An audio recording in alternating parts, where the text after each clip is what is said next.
Good morning, and welcome to Hope Unitarian Universalist Church. My name is Stephen, Reverend Stephen specifically, and I will be your worship leader for today. Whoever you are and whomever you love, wherever you are on your spiritual journey, and whatever your life circumstance, you are welcome here. If you are new to Hope or still feeling new or just need someone to talk to, I invite you to contact Reverend Justin at the church. Hope's contact information will appear on screen at the end of today's service. And to all who are here this morning, welcome home.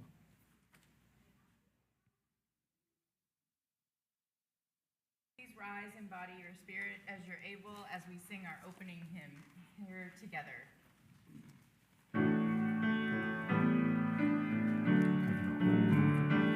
We are here.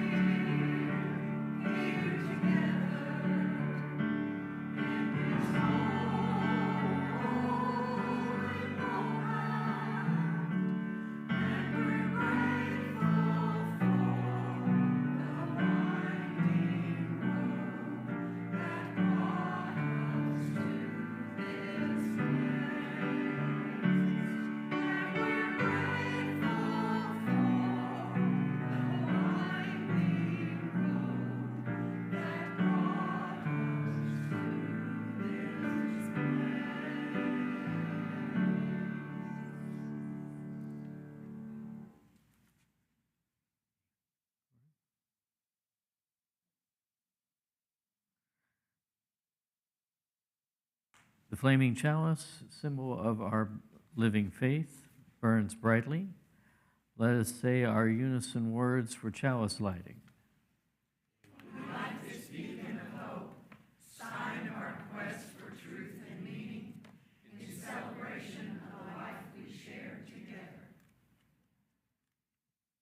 You may be seated for the invocation. We come together to lament with, celebrate with, and care for one another in our community and our world. Because we want to be here with one another, love is not only at the center, but also at the opening that invites us to lament, celebrate, and care. Love invites us to honor our interdependence with all beings in the web of all existence. Love invites us to envision a world where we are free from exploitation and the smallest of the largest are protected and nurtured with care and respect. Love invites us to revel in our uniqueness using pluralism as our guide. Love invites us to recognize all beings as sacred and celebrated. Our differences are appreciated and valued. All are equally sacred regardless of culture, theology, and experience. Love invites us to counter all forms of oppression with justice. Love invites us to dismantle all forms of racism and systemic oppression. All people are worthy of thriving. Love invites us to participate in our individual and collective transformation. Love invites us to cultivate change so we may grow spiritually and ethically. We know that we are perfectly imperfect and never finished growing. Love invites us to connect by opening our hearts to generosity. Love invites us to willingly and thoughtfully share our time, talent, and treasure. Our generosity connects us in relationships of interdependence and mutuality. Love invites us to create inclusive, equitable communities. Love invites us to know in our hearts that all people are inherently worthy and have the right to flourish with dignity, love, and compassion. Love invites us to worship together. And please join me in reciting our living covenant. Love is the spirit of this church, and service its law. This our great covenant, to dwell together in peace, to speak the truth in love, and to help one another. And please lift your voices to sing hymn number 168 in the gray hymnal. one more step.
Good morning and welcome. My name is Carol Young. I still can't find my name tag. And I'll be giving the announcements this morning. Looks like Christy has one. Yeah. I just got back from the AUUMM conference. Somebody at the church was kind enough to donate money to allow me to go, and it's the Music Ministers Conference, and it was in Atlanta. I got in at 11 p.m. last night. It was a lot of fun, and they've created this new virtual hymnal, which I think we're gonna start trying out, and everybody can have access to it at home or anywhere. It's all online, so you all could take a look at it and explore new hymns and learn new things, and they've got audio files so that you can check all that out. I'll be giving more information as we get closer, but hopefully we've got a lot more hymns that we can try out, and I got to meet several composers, so our choir will be singing some new anthems, and I just wanted to say thank you to everybody for your support, and I'm super grateful for this opportunity.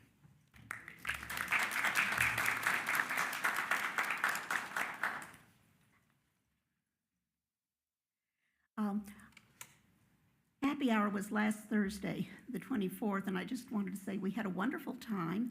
It was at Uncle Paco's. I think there were 9 or 10 of us present.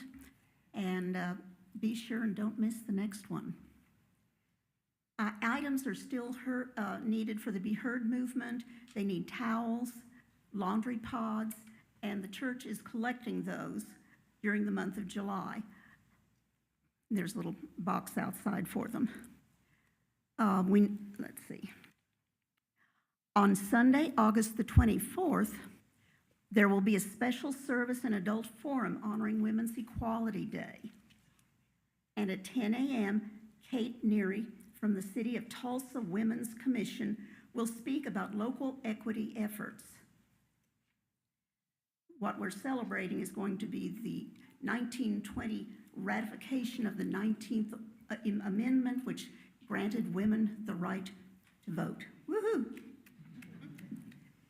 Come celebrate the women who paved the way and the work still ahead. Because of our generosity, Hope was able to raise $1,455.25 for Heartland to Breadbasket last month. Thank you, everyone who contributed. Together we make a difference. August 16th will be the next Feed the Homeless date. There will soon be a sign-up sheet out front so you can sign up to do this. It is a lot of fun. You arrive at 5, you're through by 6, and it's very, very much appreciated by the folks at the day shelter. Our August 3rd generosity recipient will be Food on the Move, so don't miss that forum because that's how you'll find out who Food on the Move are and what we can do to make a difference for them. August 10th, we're going to discuss S.E. Hinton's book, The Outsiders, at 10 a.m. that morning.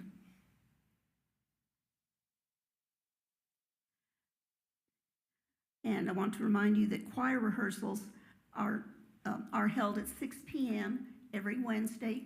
If you want to join the choir, we'd love to have you. Christy would be thrilled. And we have a lot of fun. And last but maybe not least, the light in the women's bathroom, once you enter it, I timed it, it only stays on for about 1 minute and 7 seconds.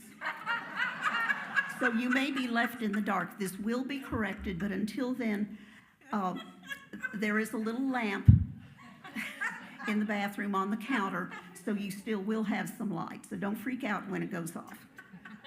This ends the announcement. The switch has been ordered. You have to open the door and wave your arm.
Please join me in a spirit of meditation.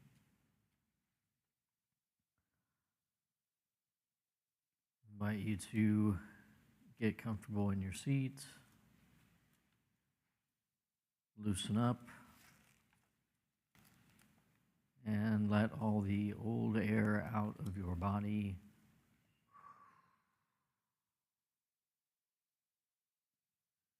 Take a breath together and out.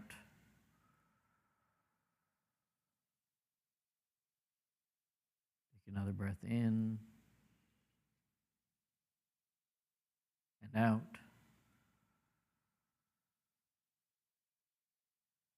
Thank you, breath of life.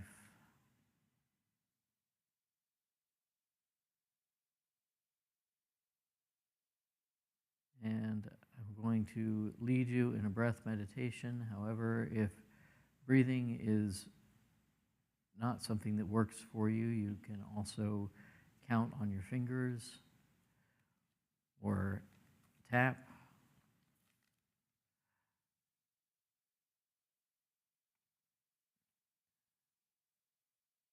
I'm going to invite you to breathe in to a count of 4.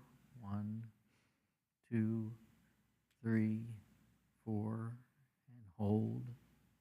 2, 3, 4, out.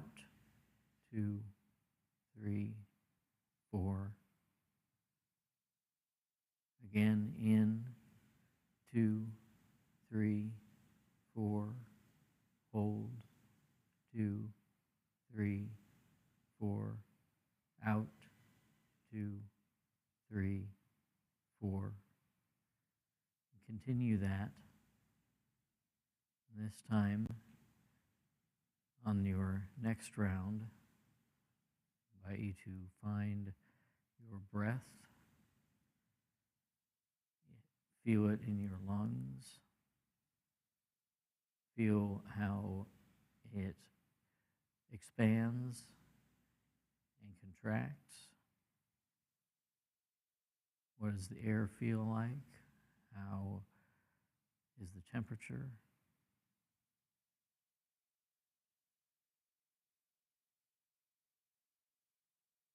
On the next round, do the same with your heartbeat. If you can find your heartbeat, maybe in your fingertips, maybe in your chest. What does that feel like? What is the rhythm? How much of your body can you feel it in?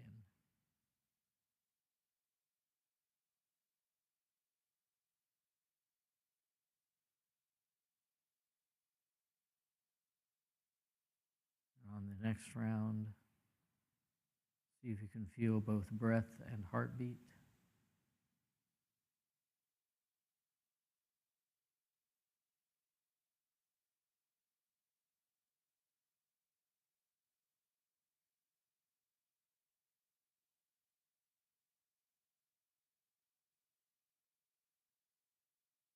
On the last round, again, just count 2, 3, 4, out, 2, 3, 4.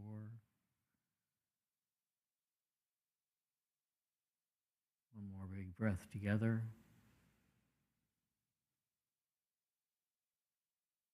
And out. Thank you, breath of life. Thank you, heartbeat.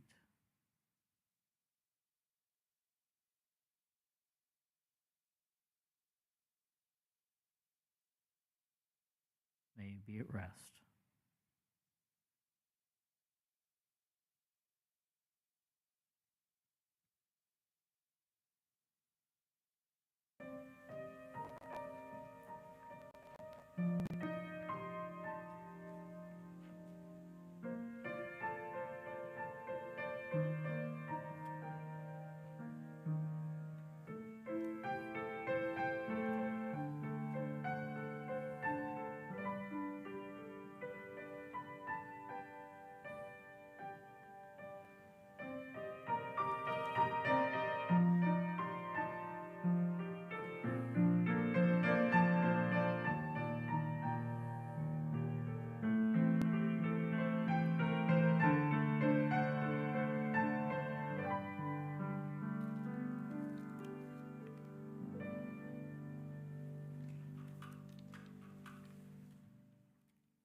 The reading this morning, and there's just one because it's a little lengthy, is from the book by the Reverend Dr. Adam Robersmith, Why Relationship is at the Core of Unitarian Universalism.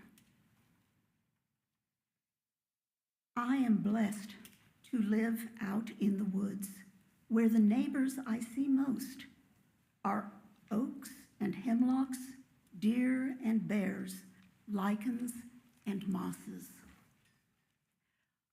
One Sunday, I arrived at church 20 minutes later than I usually do because I just could not tear myself away from the miracle in my front yard any sooner. A family of 5 black bears, an adult female, 2 second-year cubs, and 2 new cubs were playing King of the Mountain on a massive mulch pile, waiting to be spread over the garden. The cubs would climb to the top, wrestle, tumble down, and climb right back up again. At one point, the mama bear grabbed one of her cubs, pulled it in close for a hug, and then let it go play with its siblings. There was no way I was going to leave my house until this was over. Not because there were bears in my yard and it was scary, but because there were bears in my yard and it was sacred. There is a complexity here, though. I fully believe that love is foundational to reality. I also believe that the human understanding of love The feelings, the longings, the actions that we name as love is not something we can presume the rest of life experiences just as we do. I do not know what the bears felt that day, but I saw something that made my heart swell in recognition. So what can the natural world tell us about love? Where is love in our broader ecological existence? How can ecotheology reveal the love at the center of our being? Trained as a scientist and as a minister, I am guided by the interconnections of life and meaning, biology and religion, ecology and theology. Ecology, like theology, is a study of interconnectedness. Religion is a practice of interconnectedness, a means through which we humans acknowledge, develop, and value our relatedness with each other and that which is larger than ourselves. I have come to understand through science, experience, and religion that there is nothing which exists alone. All things exist in interdependence, interconnection. Even that which appears to be self-contained, a distant star, for example, is embedded in an entanglement of links and bonds that may not easily be individually known, but exist just the same. Relationship is the basis of being. Many other people have thought about this before me. I have found theological kin in process and relational theologies, even though their language and mine are not the same. C. Robert Mesley explains Bernard Loomer's idea of relational power. Relational power is the ability to affect and be affected. The relational nature of existence, then, is a reflection of the divine. Carter Haywood writes, "Love is the active realization of relation. God is love. Love is God. To God is love." Love in relational and process theologies is not the warm and mushy feelings of pop music and romantic comedies. Love is what allows the world to exist. It is what holds all things together and makes existence coherent. Love is relationship at its best, a way of being that requires relational power, a power that values and respects that which it connects. This kind of love, relational and divine, is also practical and observable in our world. The profound relatedness of fungal mycelium and tree roots, of intestinal flora and animals, provide mutual benefit and thriving for each. The presence of apex predators can improve the landscape by limiting how prey consume plants. So more plants slow erosion, and therefore more water is retained in the soil. This is nothing if not relational. At our best, we participate in these ecologies in a balanced way too. We give and receive as needed. Our breath sustains the plants, and their breath sustains us. Love is the active realization of relation. This is what the living world reveals to us, and this is what we can use to guide our human activities and meaning-making too.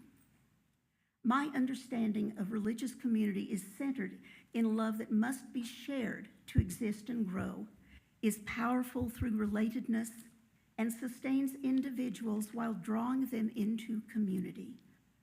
I imagine an ecology of love rooted and growing within our congregations and communities, a vast interconnectedness of our own forests and oceans, plains and deserts. The world itself tells us that a system can have space to include a vast diversity of people and ideas that engender life and growth in a myriad of forms. Unitarian Universalism, I believe, can bring such community into being. By organizing through covenants, we affirm that relationship is at the core of our faith and that love is at the center. I have found a religious home here because we are a people of covenant, of relationship. When we are living our faith, we use our relational power to grow in a love that values and respects everything it connects. Here is another complexity. Love is one of those words that holds so much, and yet we use it as though we all know exactly what we each mean. There are as many ways to think about the concept of love as there are people.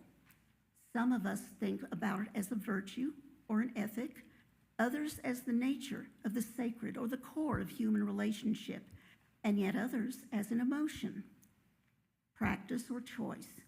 We cannot say that trees or bears or other species love as we do. We also cannot guarantee that other humans know love exactly as each of us does either. What if we understood emotion as one of our senses, like balance or touch or taste, something that helps us to gather information? Then emotion becomes a way we experience and recognize love, how we perceive relationship rather than the emotion being love itself. Whether the bears or the trees feel love as we do does not matter. Lots of beings have different perceptions. Some animals don't see at all. Dogs don't see red. Bees see in the ultraviolet range, and mantis shrimp have eyes that see 12 different colors plus differences in polarized light. We do not all need to perceive the same way for something to be real. What if what we perceive as love is also nurture and mutuality and sustainability and balance embedded in networks of relationship? We can observe how things live. We can find them in altruism, mutual benefit and thriving, the nurture of young, and the support of mates. We observe in other forms of life things that we humans do too. We call these things love when we do them, though we do not know how other species understand these behaviors and feelings and motivations because we observe them in others and ourselves. We can tell that we are not so very different from the rest of life. We are not unique in our drives to nurture, to seek mutuality, and to thrive. I do not know what the bears understood to be happening among them, but I recognized in their actions something akin to how I act, how I live. In the family of bears playing, I saw the nurture of young as relation actively realized, and I felt it, perceived it as love. Perhaps this is what the natural world can tell us about love. Not that other beings feel love as we do, but that we can recognize love as something more than our own feelings. If love is the very best version of relatedness, then love is at the center of life itself and networked throughout our entire existence. This ends the reading.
So in our reading, Reverend Robersmith named a significant complexity. Love is one of those words that holds so much, and yet we use it as though we all know exactly what we each mean. There are as many ways to think about the concept of love as there are people.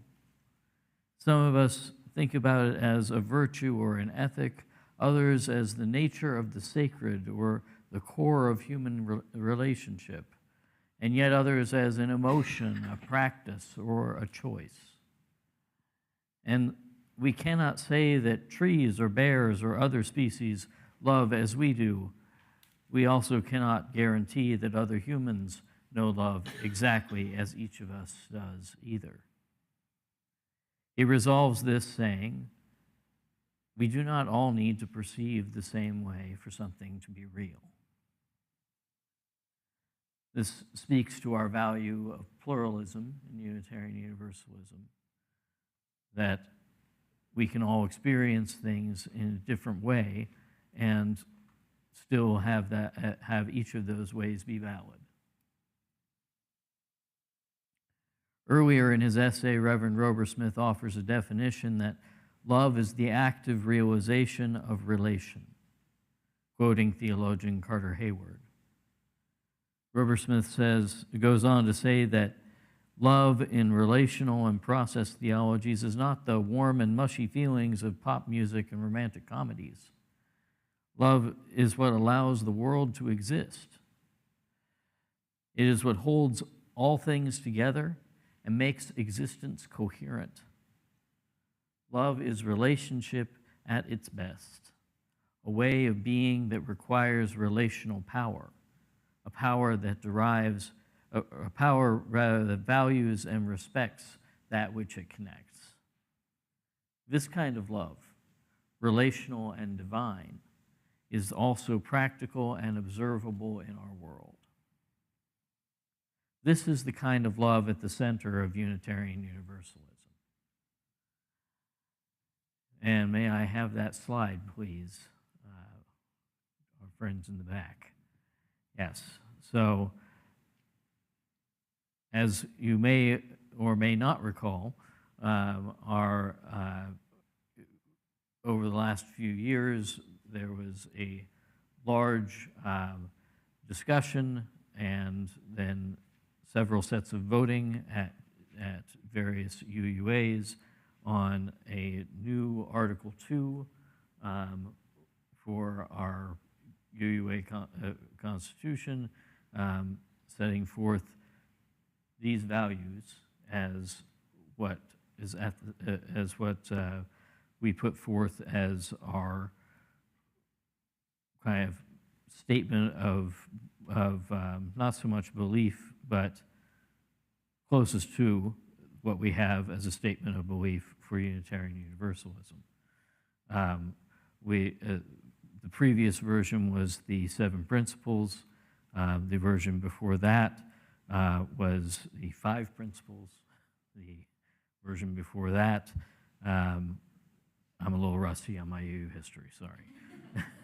But there have been multiple versions over multiple years because we are a living tradition, and we do not have a static statement of belief. We evolve over time. And so this is what we have in 2025. We have these 6 values surrounding love at the center. The values are justice, equity, interdependence, transformation, pluralism, and generosity. Next slide, please. Which we can teach to our kids as Jet Pig. Yes. I love that. Jet Pig. I love Jet Pig. Not everyone loves Jet Pig, but you know, that's okay. We have pluralism for this reason. But if you need a mnemonic device, we've got Jet Pig: justice, equity, transformation, pluralism, interdependence, and generosity. And there's our little jet pig over on the side. So, some religious educator friends of mine came up with that. Actually, I'm pleased to say I know the people behind this.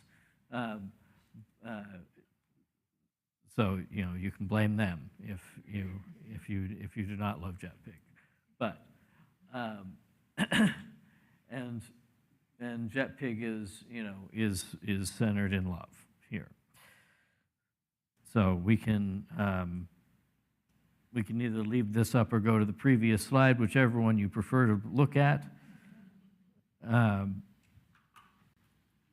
They say the same thing. I think the values are a little easier to read on this one, though. So we'll put that up.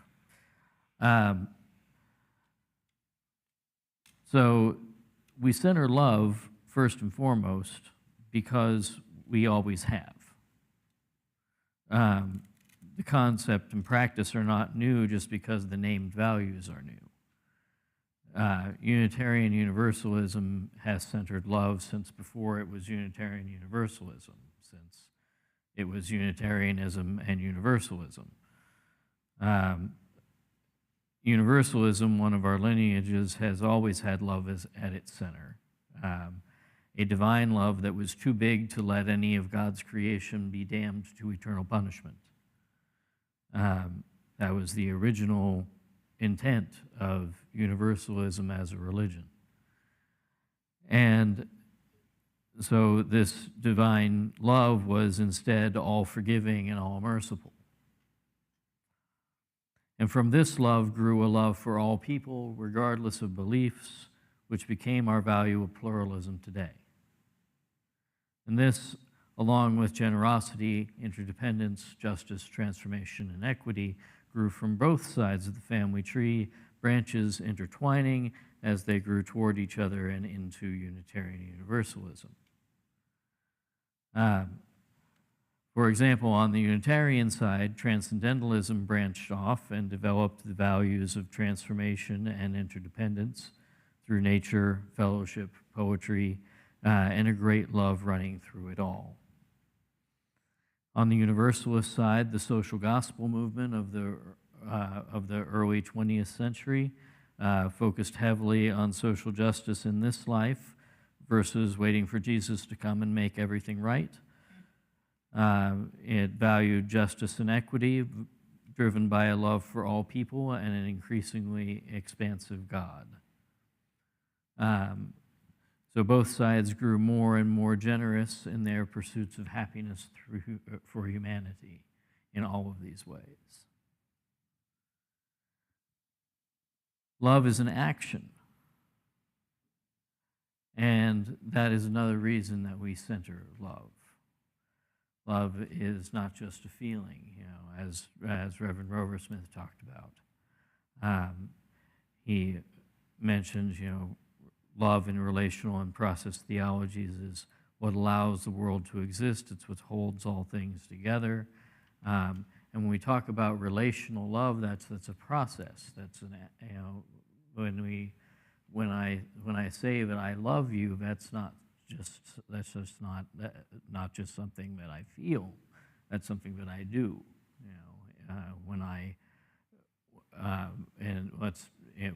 If we gave the example of say a partnership, the way we express love, I express love by things like doing the dishes,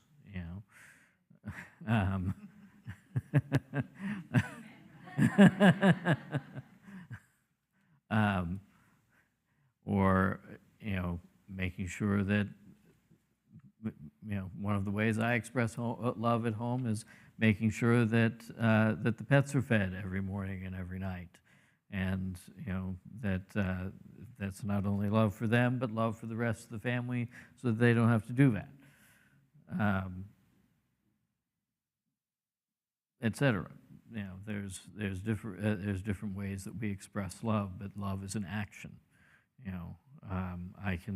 I can tell my dog I love her all day long, but if I don't feed her, she's not going to feel the love. so much. Well, and she is because she's a dog, but they'll love you no matter what. But but it's still not going to be very loving of me. So love is an action, and it's how we put the ideals of the other values into practice. Love acts on the ideal of justice to make it a practice of making things just. Through love, equity becomes a way that we make things fair and equal. Through love, transformation becomes the process of transforming people and the world. Through love, we practice pluralism with many beliefs and ideas existing under one religious roof. Through love, we recognize that our state of interdependence is a practice of relationships, the most important practice of our lives, rife with different forms of love, as Robersmith describes. Love shows us that we are generous beyond our ego's limits. We practice generosity of spirit, of space, of purse and personality, giving others not only what they want, what they need to thrive materially, but spiritually and personally. Love turns the nouns of our values into active verbs. Again, it's how we put these values into practice. Justice rooted in love looks like protesting immigrant camps, housing and protecting our neighbors, refusing to cooperate with unjust state practices. Equity rooted in love looks like helping trans kids access medical care, even and especially where it's been made illegal. Transformation rooted in love looks like changing your mind about a spiritual, moral, ethical, or political issue when presented with new information about how it affects others. Pluralism rooted in love looks like working alongside people whose beliefs you disagree with in order to accomplish a common goal. Interdependence rooted in love looks like learning about and forming mutual aid networks within your congregation, partnering with other groups in the area to make sure that everyone you can reach is fed, housed, clothed, and cared for. Generosity rooted in love looks like renting the building out for free to such groups, or giving monthly support to a local cause at a rate that challenges your comfort level. Love is the active realization of relation, wrote Carter Haywood. Our UU values demand that we actively realize our inextricable relations with every being and non-being in the cosmos. As Reverend Robersmith concluded, if love is the very best version of relatedness, then love is at the center of life itself and networked throughout our entire cosmos, our entire existence. This is what love at the center of UU values shows us. This is what it means to be centered in love. How are you doing at living this value?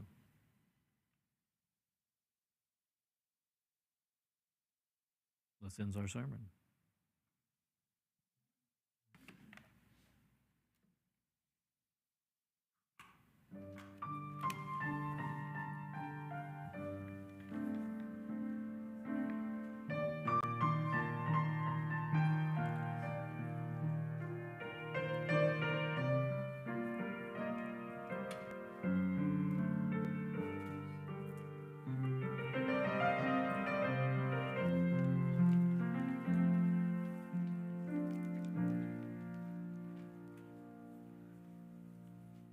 Our generosity recipient for July is Be Heard.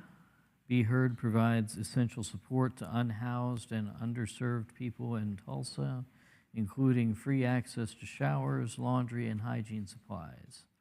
They meet people where they are, offering services directly in the community through their mobile outreach efforts.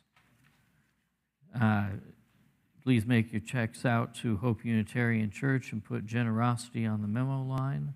Checks with no notation will be applied to your pledge or to the operating fund.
And please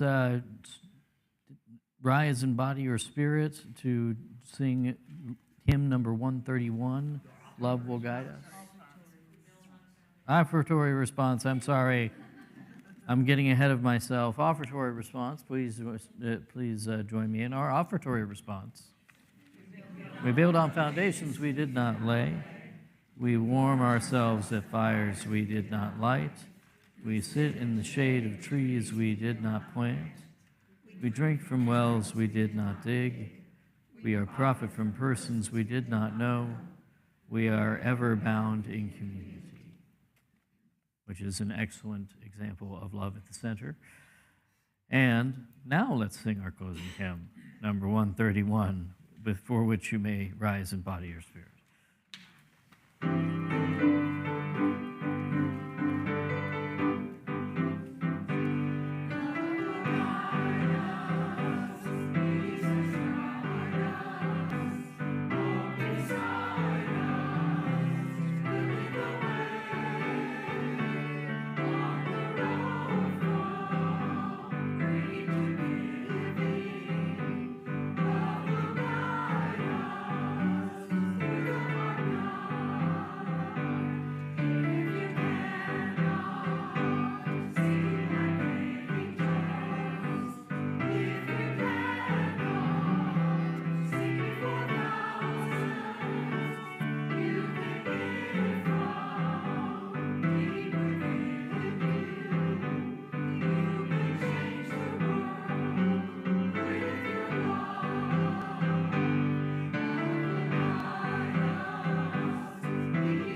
Go forth and remember that love is at the center of all we do as Unitarian Universalists, and so please hold that in your heart, carry it with you, radiate it out into the world, and know that you are love and you are loved. Go and be blessed and be a blessing.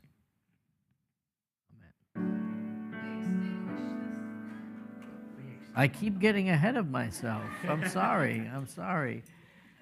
Please let us extinguish this flame. Extinguish this flame, but not the light of truth, the warmth of community, or the fire of commitment. These we carry to our hearts until we are together again.